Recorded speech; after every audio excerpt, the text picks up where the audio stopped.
Assalamualaikum warahmatullahi wabarakatuh. Alhamdulillahirabbil alamin wassalatu wassalamu ala asyrofil mursalin sayyidina Maulana Muhammadin wa ala alihi wa sahbihi asma'in amma ba'du. Yang kita hormati bersama Bapak Profesor Dr. Rustono selaku rektor, yang saya hormati Haji Ahmad Sudi selaku ketua yayasan, Dr. Haja Lulu Eliana selaku wakil rektor, Bapak Suyanto dan Pak Tri Leksono yang saya hormati, semua teman-teman di Universitas Veteran yang saya hormati. Judul yang kita pakai hari ini atau sore ini adalah muhasabah dan munajat kebangsaan. Saya cerita sedikit tentang teks resminya kebangsaan. Jadi kalau dalam bahasa Arab, kebangsaan atau komunitas itu disebut al-mustama'. Dulu Rasulullah SAW pernah mengingatkan kita semua akan hak-hak bertetangga atau hak-hak bersosial. Ada satu orang yang punya 3 hak, yaitu dia seorang muslim, berarti saudara seagama. Dia kerabat Anda, berarti saudara karena kerabat, unsur genetik. 3, karena dekat. Sehingga tetangga yang seperti ini punya 3 hak, yaitu hak satu agama, satu kerabat, dan satu komunitas. Kedua, yang punya 2 hak, yaitu dekat dan seagama tapi tidak keluarga. Terus ketiga, yang punya 1 hak, yaitu atas nama mereka dekat meskipun beda agama. Sehingga dari dulu Islam tidak pernah bermasalah ketika berteman sama non-muslim, sama komunitas yang macam-macam. Karena ketika kita bertetangga, siapapun dia itu punya 1 hak untuk kita berbuat baik sebagai atas nama tetangga, disebut hakul jar. Lalu lama-lama ada komunitas yang bernama negara, baik bersistem republik maupun bersistem kerajaan atau dengan sistem-sistem yang lain, yang mengharuskan kita bersosialisasi secara baik. Nah, lalu yang jadi ciri khas pesantren, ciri khas khazanah ulama adalah berbuat baik sama orang lain itu gampang. Gampangnya itu dimulai bahwa dengan berbuat baik itu kita dapat pahala. Kedua, dengan cara tawadhu. Tawadhu itu tidak merasa benar sendiri, tidak merasa superior sendiri, tidak merasa paling top sendiri. Ada beberapa paradok yang mungkin menjadi pelajaran kita. Mungkin di antara kita ada yang doktor, ada yang profesor, ada yang kiai alim, ada yang macam-macam pengusaha top. Tapi seringnya orang tuanya itu kadang-kadang itu tidak tamat SD, tidak tamat SMP itu. Jadi orang nggak tamat SMP bisa mengkader atau menciptakan orang sampai doktor. Kadang-kadang kita yang doktor menjadikan anak naik kelas saja susah. Pertanyaannya yang pinter itu siapa gitu. Jadi orang awam bisa menjadikan anaknya alim, doktor, kiai. Tapi setelah kita doktor, karena mungkin hidup kita mapan atau jabatan kita mentereng, itu didik anak itu susahnya bukan main. Sehingga di sini orang harus berlatih kearifan. Dulu mungkin ketika kita kecil, karena dengan segala keterbatasan keluarga kita, juga komunitas kita, atau zaman kita itu yang menggerakkan kehidupan itu kearifan. Sehingga orang itu bawaannya sudah bijak, mengalami apa saja bijak. Misalnya enggak punya uang ya tetap punya harapan. Tapi kalau sekarang enggak, belum sudah ditabungkan, diasuransikan, sehingga orang itu kepercayaannya sama materi itu luar biasa, bergantung sama materi. Dan itu awal dari masalah ketika yang diangan-angan itu tidak ada, karena terlalu bergantung sama materi. Sehingga kita yang nekuni dunia ulama, nekuni dunia fikih, kita terus belajar bahwa orang-orang top itu dilahirkan dari kearifan, bukan dari hal yang bersifat materi. Kearifan ini penting. Saya beri contoh dulu, ada orang itu kholi itu dalam bahasa Arab artinya preman. Itu dia preman sekali. Ketika Nabi Isa jalan-jalan dengan Hawariyin, kaum pilihan, bawaannya orang soleh itu mulai dulu itu menarik. meskipun bagi orang yang tidak soleh. Jadi saya ulang lagi, bawaannya orang soleh itu auranya menarik meskipun bagi yang tidak soleh. Singkat cerita, preman ini spontan ingin bergabung derekno Nabi Isa dan Hawariyin ini. Tapi apa yang terjadi? Si Hawari ini, pendereknya Nabi Isa itu mempercepat jalannya karena beliau nggak mau sejajar dengan preman tadi. Si preman melambatkan jalannya karena nggak ingin setara atau segaris dengan yang Hawari, karena merasa tidak soleh. Masa orang tidak soleh kok jalan bersama orang soleh? Itu merasa nggak pantas. Lah yang Hawariyin merasa ingin cepat karena angkuhnya, nggak ingin jejer orang preman. Saat itu juga Allah memberi wahyu kepada Nabi Isa. Wahai Isa, bilang ke santri kamu itu yang orang Hawariyin, semua kebaikannya saya hapus. Dan bilang sama yang preman itu, semua keburukannya tak hapus. Yang satu dihapus kebaikannya karena angkuh, yang satu dihapus kejelekannya karena tawadhu. Kata Allah, liyasta'nifa al-amalah. Dua-duanya harus mulai dari nol untuk menjadi orang baik. Yang satu kehilangan semua kebaikannya, yang satu kehilangan semua keburukannya.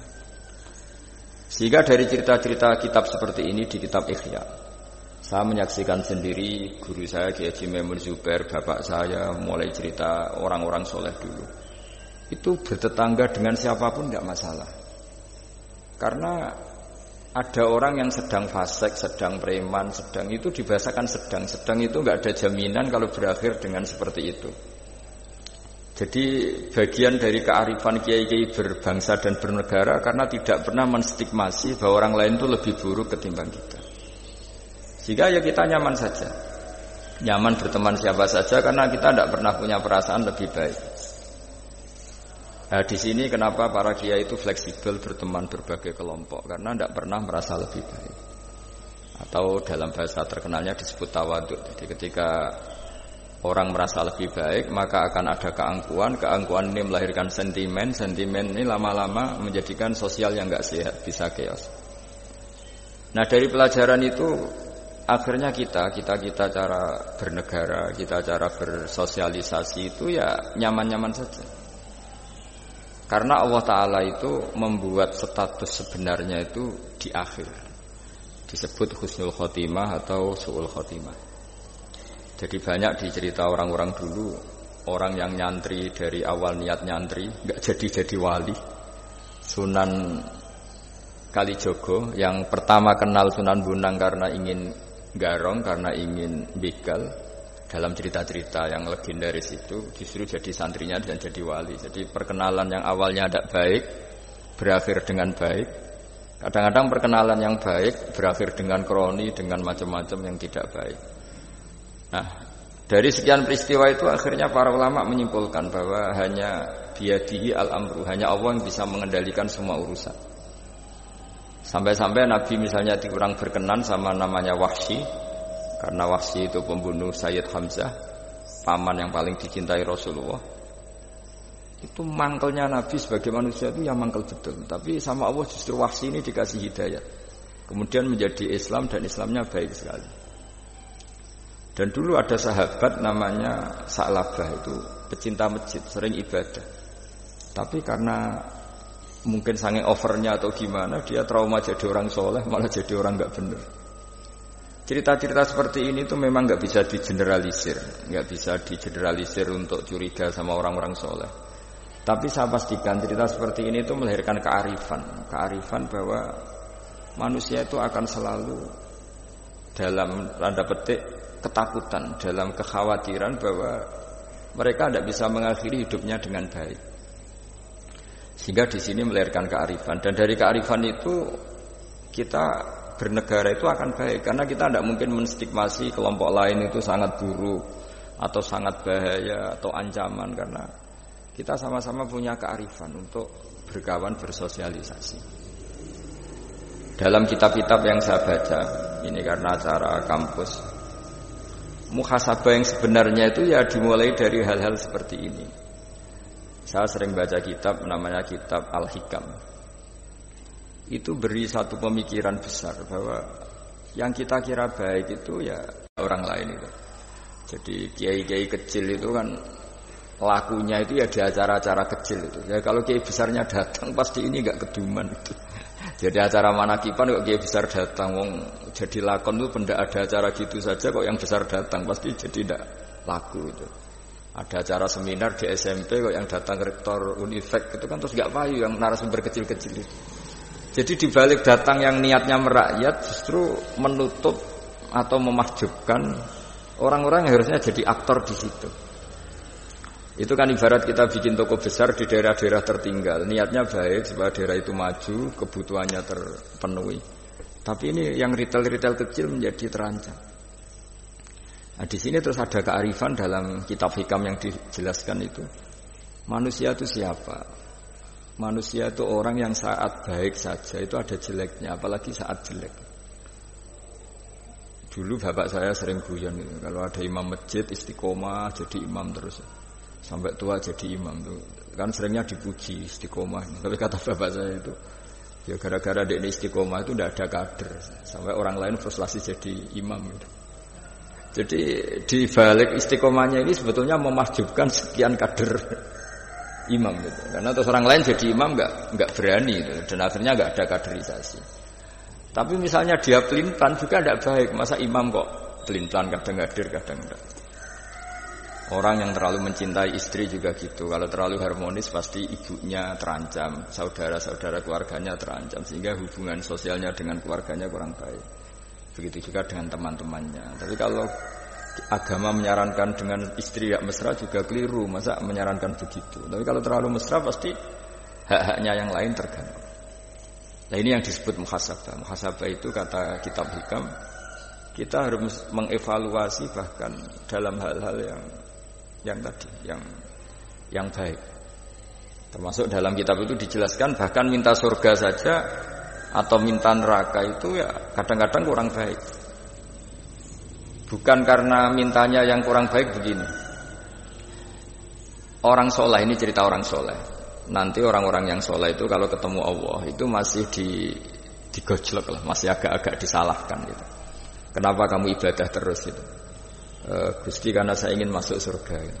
Yang satu ditanya, kenapa kamu ibadah serius? Karena saya takut masuk neraka gitu. Akhirnya Allah ngendikan masyhur itu dalam hadis. Laulam akhluk jannatan wala naron alam akun ahlan an uto'a. Lalu andaikan saya tidak bikin surga atau neraka, lalu kamu tidak nyembah saya.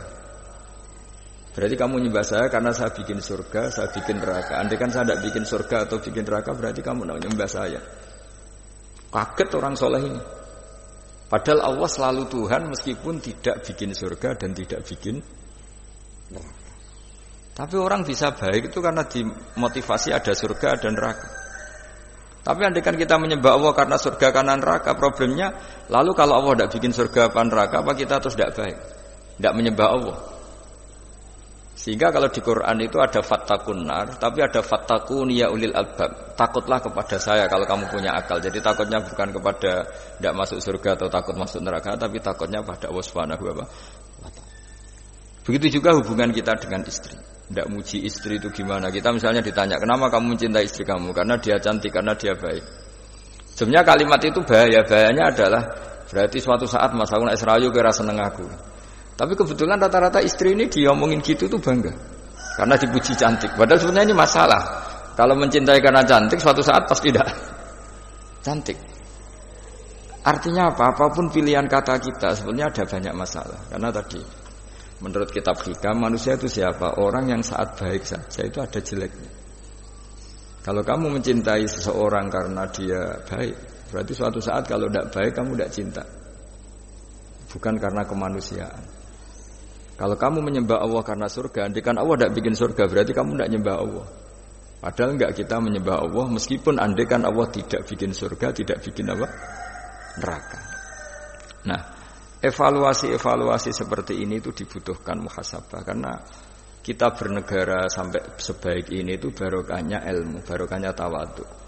Tawadhu itu tidak pernah menvonis bahwa kelompok lain atau orang lain itu lebih baik ketimbang kita.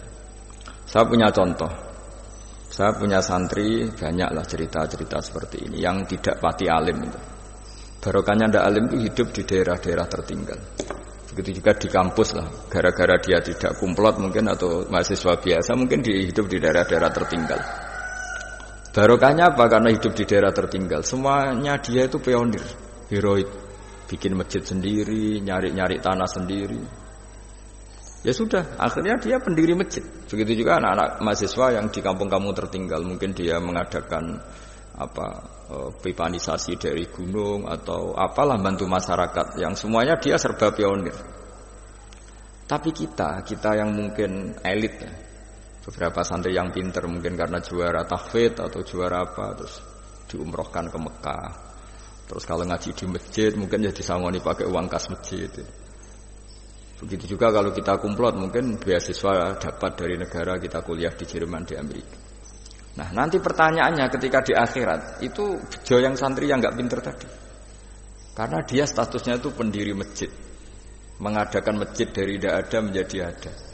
Sementara kita yang terhormat kadang-kadang hisabnya berat. Kamu ini kiai kok dapat salam template dari uang masjid. Jadi hubungan kita dengan ibadah itu mendapat, yang santri dapati pinter memberi. Mahasiswa juga gitu, mahasiswa yang kurang pinter itu hubungannya dengan negara memberi. Ada daerah tertinggal yang dia sebagai pemberinya. Pemberi itu artinya mengatur daerah situ yang tertinggal punya akses jalan, barokahnya dia, punya mata air, barokahnya dia. Kadang-kadang yang pinter hubungannya dengan negara mendapat. Nah di sini namanya muhasabah. Jadi ya tapi terus kita menyariatkan kalau gitu goblok saja Gus, ya jangan masa goblok disyariatkan. Tapi kalau andaikan semuanya pinter tuh ya kacau. Dunia ini ya kacau. Karena hubungannya pasti inginnya mendapat, bukan memberi. Nah, barokahnya hal-hal seperti ini alhamdulillah di Indonesia TV-TV itu juga sering memberi penghormatan kepada orang-orang yang pionir di daerah-daerah tertinggal. Nah, ini penting saya utarakan supaya perasaan kita berbangsa dan bernegara itu jaga empati sama yang lain, jaga kehormatan, jaga. Saya sebagai kiai itu ya kadang-kadang itu nangis di depan Allah. Orang-orang yang dulu bekerja nyari uang ya, memang ya nyari uang. Tapi barokahnya punya iman sedikit atau mungkin imannya ya biasa saja, kerja di Korea bikin komunitas masjid. Mahasiswa yang di Jerman, di Amerika juga punya komunitas bikin masjid. Padahal andaikan di kampungnya itu mungkin orang yang sering ngerasani kiainya. Kadang kurang cocok atau masjidnya kurang gimana. Jadi kalau di daerah yang Islamnya sudah sehat itu agak-agak komplain, kerannya buntu saja sudah geger. Tapi dia ketika di daerah nggak ada masjid berikhtiar untuk bikin masjid. Jadi komunitas kesolehan itu kadang-kadang kemapanan kalau terlalu lama itu hanya melahirkan orang ingin komplain. Tapi yang tidak mapan sama sekali malah melahirkan orang itu heroik. Ketika negara ini sehat, mungkin orang malah menuntut negara. Padahal sebelum berbentuk negara, orang semuanya ingin memberikan hartanya, bahkan nyawanya untuk memerdekakan Indonesia. Nah, sehingga pesan saya sama Universitas Veteran bahwa ketika kita mapan pun itu dengan asumsi tidak mapan, sehingga hubungan kita dengan institusi, dengan yayasan, dengan pesantren, dengan yang kita pimpin itu hubungan heroik, bukan hubungan mendapat. Saya termasuk orang yang sering dimintai nasihat-nasihat. Banyak rektor, banyak pejabat, juga banyak kawan kiai. Saya itu terobati itu yaitu semuanya kita, termasuk setelah mapan itu usahakan hubungan itu hubungan heroik. Sehingga inginnya memberi.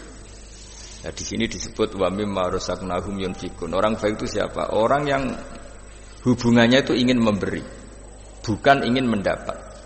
Sehingga Rasulullah berkali-kali ngendikan al-yadul ulya khairum minal yadis sufla. Di mana-mana itu tangan memberi lebih baik dibanding tangan meminta. Nah, sekarang kenapa banyak problem di beberapa negara?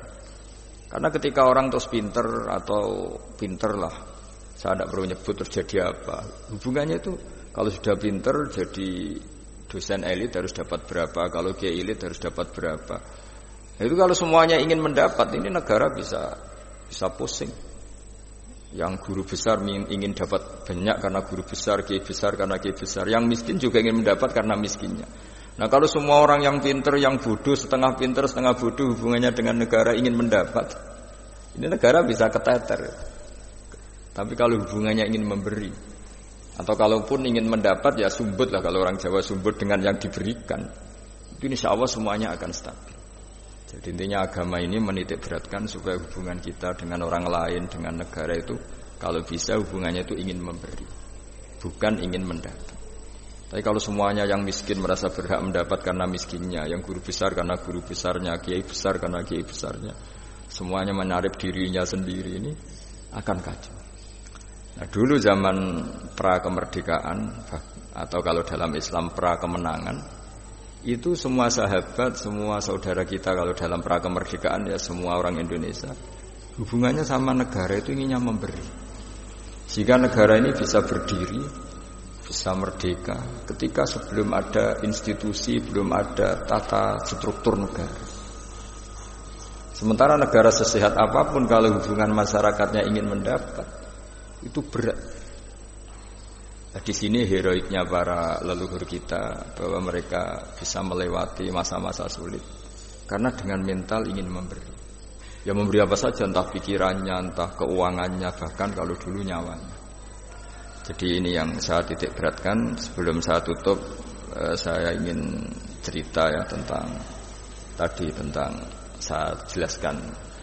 Jadi dulu perasaannya orang, meskipun sesoleh apapun, sebaik apapun perasaannya itu ada saja salahnya. Sehingga kalau dalam makalah paling terkenal yang didawuhkan Rabi'ah Adawiyah itu wastighfaruna yahtaju ilal istighfar, sudah minta maaf sama Allah saja. Sebetulnya dalam minta maaf ini juga butuh istighfar lagi. Karena orang minta maaf itu kadang-kadang ya ingin mendapat yang lebih. Ada orang punya utang itu tanggungan sama istrinya karena sering masalah itu. Itu minta maaf itu ya supaya bisa utang lagi. Jadi gayanya minta maaf tapi supaya bisa utang lagi. Mungkin kita kalau punya utang sama orang lain, gayanya minta maaf tapi supaya punya akses utang lagi. Itu namanya minta maaf tapi ada masalah. Nah jangan-jangan istighfar kita sama Allah juga gitu. Istighfar sama Allah tapi minta dimaklumi kalau salah lagi. Nah di sini karena masih ada tercampur mental seperti ini, kata Rabi'ah Adawiyah wastighfaruna yahtaju ilal istighfar. Ketika kita istighfar itu masih butuh istighfar yang lain. Nah dalam kebaikan juga gitu. Ketika kita baik jadi orang soleh, ternyata bawaan kita ingin dihormati. Dulu sebelum kita soleh itu ya kalau di majelis di belakang nggak tersinggung, nggak diperlakukan khusus, nggak tersinggung. Tapi setelah kita soleh, setelah kita kiai, setelah kita dosen, setelah kita rektor, kalau nggak duduk di depan tuh kayak nggak diregani. Itu ya termasuk mental-mental yang kurang baik kalau dalam ilmu tasawuf. Justru setelah kita terpelajar, malah permintaannya aneh-aneh. Padahal agama ini hanya mengajarkan wa ma umiru illa liya'budu wa mukhlishina lahuddin. Agama ini hanya mengajarkan kalau ingin jadi orang soleh yang ikhlas. Kalau ingin jadi dosen, ya dosen yang ikhlas. Kalau ingin jadi guru, ya guru yang ikhlas. Karena biaya tidak ikhlas itu mahal sekali. Dan kalau sudah mahal sekali ini negara bisa jebol, sistem sosial bisa jebol. Jadi ini hal-hal yang khas kiai, karena kalau yang kajian kampus saya yakin Pak Rektor, Pak Wakil Rektor dan Pak Ketua Yayasan lebih tahu, anak-anak mahasiswa lebih tahu. Saya kalau ngaji di kampus memang kan cerita khas pesantren, karena justru ini saling melengkapi. Saya tidak perlu basa-basi bicara ilmu khas mereka karena mereka lebih tahu. Kalau dalam bahasa Rasulullah SAW, antum a'lamu bi umuri dunyakum. Kamu lebih tahu tentang urusan yang kamu geluti. Tapi kalau urusan akhirat, urusan agama mungkin karena kita yang menekuni itu mungkin kita lebih tahu. Nah, di antara ilmu yang saya utarakan hari ini, sore ini, bahwa orang soleh sendiri itu sebetulnya nanti masih ditanya sama Allah tadi. Kenapa kamu nyembah saya? Karena ingin masuk surga. Kenapa kamu nyembah saya? Takut neraka. Lalu kamu tidak hormat saya, kata Allah, ketika saya tidak bikin surga, tidak bikin neraka. Akhirnya mereka sadar bahwa ibadah itu harus murni karena Allah Subhanahu wa ta'ala, bukan karena takut masuk neraka, juga bukan karena ingin masuk surga. Ya sama seperti kita mencintai anak kita, yaitu sebagai karena anak kita. Jangan karena anak kita ringkeng satu, anak kita kumplot, lalu terus kita membiarkan anak kita saat ada naik kelas. Toh tetap anak kita. Saya mencintai suami saya karena dosen penghasilannya banyak. Lalu suatu saat kalau ada masalah di PHK atau ada masalah terus tidak suami kamu. Makanya di sini agama itu sangat menyarankan kesejatian. Jadi dia suami kita, dia anak kita, apapun kondisinya. Nah kira-kira gitulah, ikhlas itu kira-kira seperti itu. Jadi jangan sampai alasan-alasan yang bersifat materialistik itu yang menjadikan kita mencintai istri karena cantik, mencintai suami karena hasilnya besar. Suatu saat kalau itu berubah, kita akan masalah. Di sini agama menyarankan ikhlas. Makanya semua kitab di hasanah kita dimulai bab niat. Bab niat itu begini. Sehingga ada seorang yang tanya, kenapa ahli surga masuk surga selamanya padahal amalnya paling banter 80 tahun. Tetapi kenapa ahli neraka akhirnya masuk neraka sampai selamanya padahal kalaupun dia bejat hanya 80 tahun. Itu dijawab oleh ulama-ulama. Orang mukmin itu berkomitmen akan iman andikan hidupnya selama-lamanya sehingga dibalas dengan masuk surga selama-lamanya. Sementara orang yang fasik yang berbuat hanya mengumbar nafsu, bayangan dia kalaupun hidup 1000 tahun ya akan begitu terus. Dan dia ketika mati dengan status dia berencana andikan sehat maksiat terus. Karena punya rencana seperti itu diganjar neraka yang selamanya lama. Maka saya mohon niat ini juga yang harus mengilhami para rektor, para dosen. Andai kan sudah ada jabat pun tetap berkomitmen pada institusinya, pada yayasannya. Jangan kalau jabat serius, kali tidak jabat malah ganggu. Itu enggak boleh. Harus. Saya sendiri juga gitu. Saya populer apa enggak, saya keren apa enggak, saya akan berkomitmen tetap mengkhidmati agama ini. Nah, dengan seperti itu berarti sudah biniyatin solihatin, punya niat yang baik. Saya kira demikian karena memang suasananya masih pandemi, tapi ya tetap terima kasih meskipun lewat virtual, tapi saya mohon sekali komitmen ikhlas ini dan tawadhu ini. Karena bernegara itu kalau negara mungkin jaganya kan lewat tentara, lewat polisi, lewat institusi, lewat aturan-aturan itu semua orang supaya merasa tertib. Tapi kita sebagai kiai tertib itu dimulai cara tawaduk tadi, karena kita tidak merasa paling benar sehingga hubungan dengan siapapun kita akan baik. Tapi kalau sudah orang merasa benar sendiri, bahkan saya dengan anak saya itu ya sering takut. Ya karena jangan-jangan benar anak saya. Saya berkali-kali cerita di mana-mana, bapak saya itu kalau ada santri sedang guyon mau manggil itu gak jadi. Padahal beliau ingin memerintahkan untuk urusan apa? Alasannya bahagia itu mahal, sehingga kalau saya jadi manggil ganggu bahagianya santri ini. Saking tawaduknya bapak saya, bahagia itu mahal. Jadi kalau saya manggil pas dia bahagia mengganggu. Padahal bapak itu kiainya. Jadi orang dulu kearifannya tawaduk itu sampai dengan santrinya, dengan anaknya, itu tawaduk. Dan ini yang menjadikan kita semua baik-baik saja ya, karena tawaduk. Makanya orang kuno dulu itu kalau nasihati anaknya mau merantau itu mesti yang enggak lupa itu jolali sholat sampai wong sing apik, sing tawaduk, sing ngalah. Ya, saya mohon kearifan ini dijaga karena kita bernegara ini sampai merdeka ya barokahnya kearifan leluhur. Kita sudah menikmati kemerdekaan sedemikian rupa itu kenapa bangsa ini bisa lolos dari penjajahan? Karena orang-orang luhur dulu itu nasihatnya tunggal tadi. Kita patriotik, kita heroik, hubungan dengan negara memberi. Sehingga terus bisa merdeka. Coba kalau dulu sudah latihan merdeka, hubungannya mendapat geger rebutan aset, rebutan apa saja bisa habis kita sebagai bangsa. Saya kira demikian. Wassalamualaikum warahmatullahi wabarakatuh.